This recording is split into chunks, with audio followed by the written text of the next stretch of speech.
Okay, this is from the Jaguar XJ8 X308. The problem with this was, it made too much noise when you're trying to load or get the CD out, whatever, just keeps making noise. So you press the eject button, and you can hear the noise.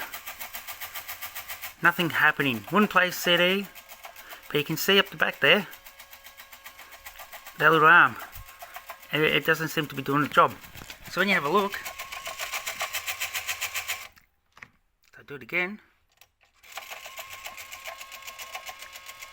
It sort of wants to go, but it's not quite doing its job. You can play with it, help it along, help it back. There we go, it come out.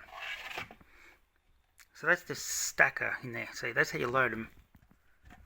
You can see the gear down there.